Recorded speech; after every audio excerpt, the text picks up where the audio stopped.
Welcome back to the World's Dirtiest Workshop, Return of the Nerd, Part 2. In this project, we have a fairly good idea as to what we're doing. We have a rectangular light fixture, LED, that's in a box with a cord sticking out.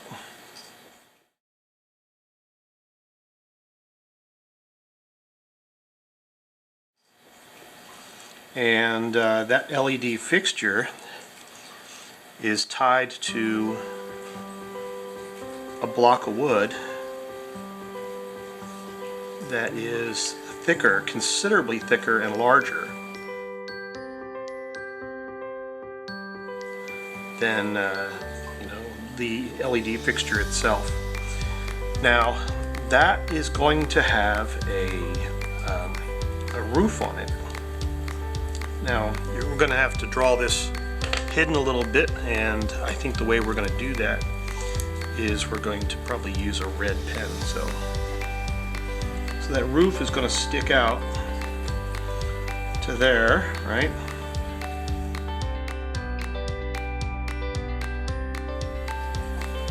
And that's not going to be very thick wood. And that's going to be up to there.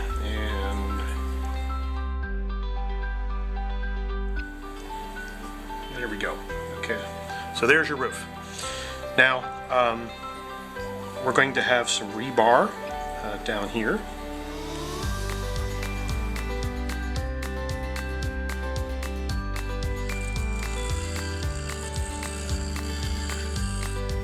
So the red kind of helps illustrate where the rebar is.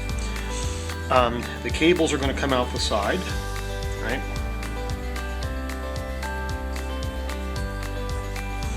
And what we're going to do is we're going to use exterior handles, like drawer handles. You can use them for a gate or whatever, but what we're going to do is we're just going to put those handles on top of the roof. And we're probably going to get fancy with the roof. What we're going to do is we're probably going to cut the corners off of it a little bit.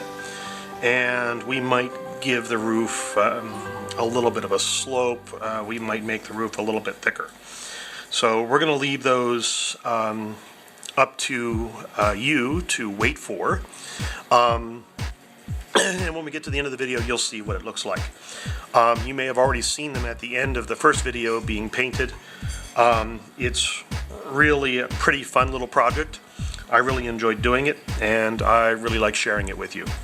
To help illustrate how this is going to be attached, there's going to be a strap around the back.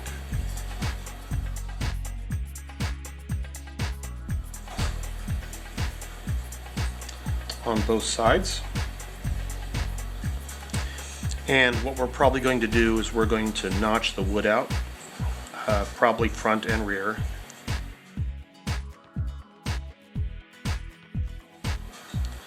To hold the strap into place, because we're not going to screw through the strap, we're not going to cut anything, we're just going to use the notch in the wood to hold the strap into place. All right, so a crude little drawing, but pretty effective in terms of what we're going to do, and I think you're really going to enjoy this little project. Good afternoon. We're back in the World's Dirtiest Workshop, and what we've done is we've pulled the lighting units back in from the outdoors to inspect them. They've been out in the rain and cold, and you can see that the lenses are perfectly clear, which means that there's no water inside. So these units are wonderful.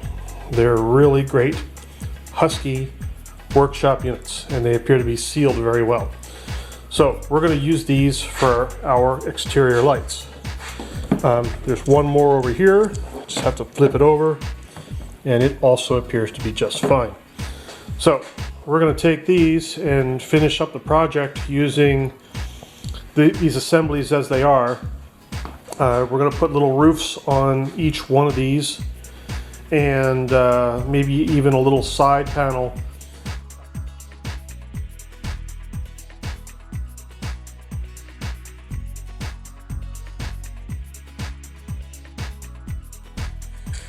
In the last chapter of this story, we made these pieces here.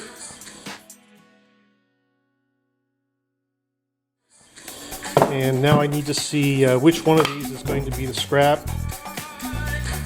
They all seem to be pretty good. This one on the end might be a little small. So that's the small one there. And then we'll just kind of try and match them up as best we can, one at a time, to each one of the pieces. Okay, I'm going to mark each roof, which has a number on it, with each back panel, so that I know which one goes with which one. So it's a 5. Right, and then that one is a 6. So now we have the corners matched up. So notice that there's no number 1. Number 1 was the scrap piece, and there are 5 units. It's going to fix up the end of one of these that's not very sharp.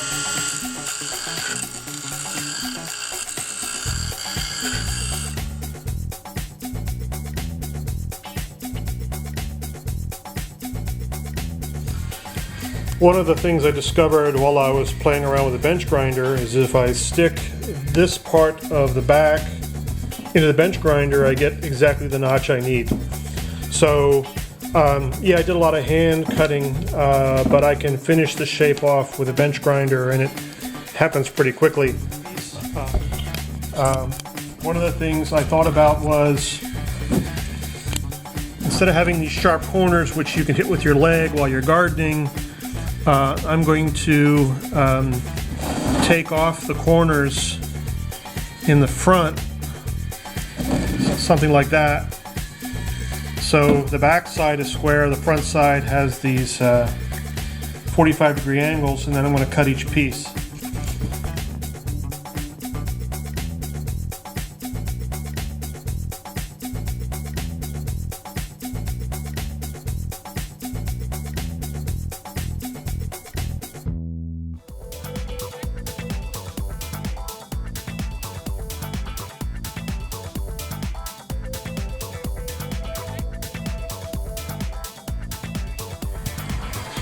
Alright, so all these were cut using pretty much the same technique as before. You use the little mini Dremel circular saw, and then using the belt sander to sand down the edges, and you get more or less 5 pieces that are nearly identical. And then you just have to match them back up with the numbers and assemble the roof. So I think what I've decided to do is I'm going to use some construction glue and some decking screws to hold this together, and then I'm probably going to paint these so that they're a lot more water resistant. With a good paint, you know, they'll last 10-15 years, much longer than I'll ever need them. What I did was I took some time off camera and I built one. The roof slipped a little bit, so it's not perfectly aligned. I clamped it and then it moved, but you know, that is not half bad for what I was looking for. So that is the assembly. That's great. And the lamp fits right underneath of that. And if I want to, I can put a little lip on that and give it a little bit more rain protection. But the idea is to keep the UV radiation off the unit as best as possible, especially the sun setting in the west. It's very intense. This is going to work out really well. So, simple roof solution. All I got to do is drill a bunch of these and screw them together and use some of this brown sealant I had left over from my flooring job and seal them all together. So I'm not using wood glue, I'm using silicone based sealant. It's not structural, but it will keep the bugs out, and then we'll move on. It's great. Trying to do this in shot here. What I'm trying to do is approximate where the holes will be for the screws. It doesn't need to be perfect, it just needs to be close enough. And I'll repeat this process for all the other pieces.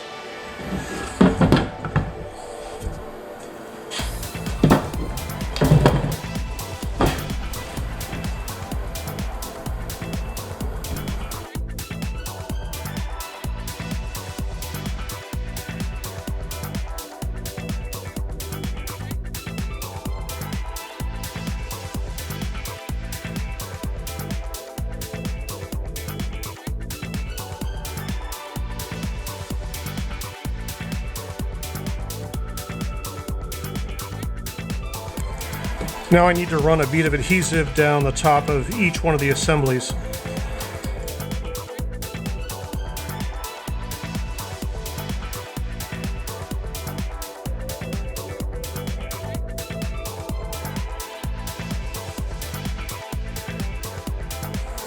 Now I'm just going to clamp one of them up and drill all the way through, because I only drilled holes in the top part, and run the screws in. So we got to find number 3, which is over here. Put number 6 back. When you use this kind of adhesive, it's a little easier to work with because it doesn't run.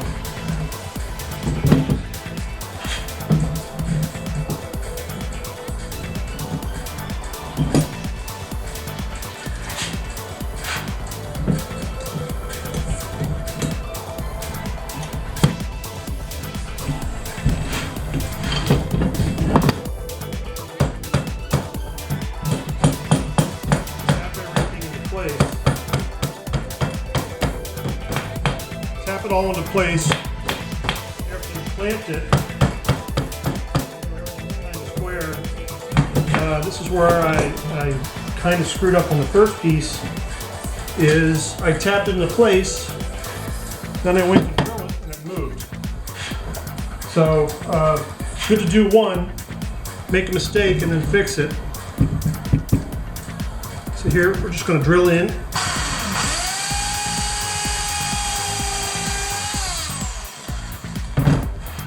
And then screw it in.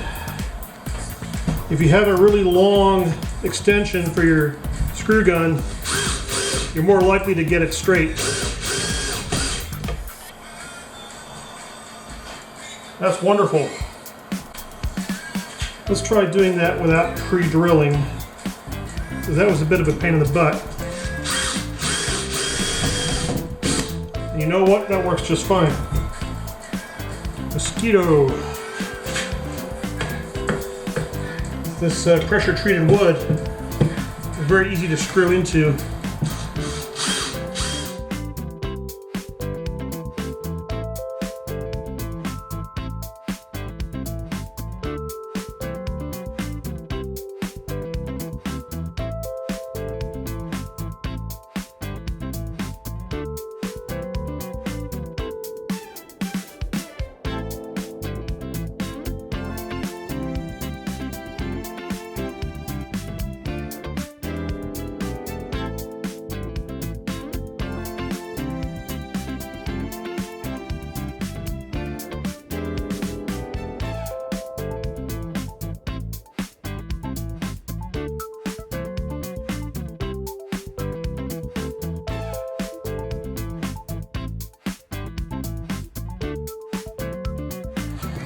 Just taking a moment to assess product quality here.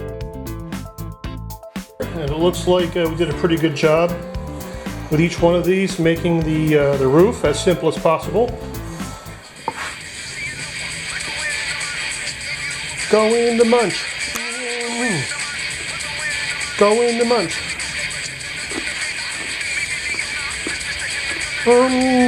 Go in the munch.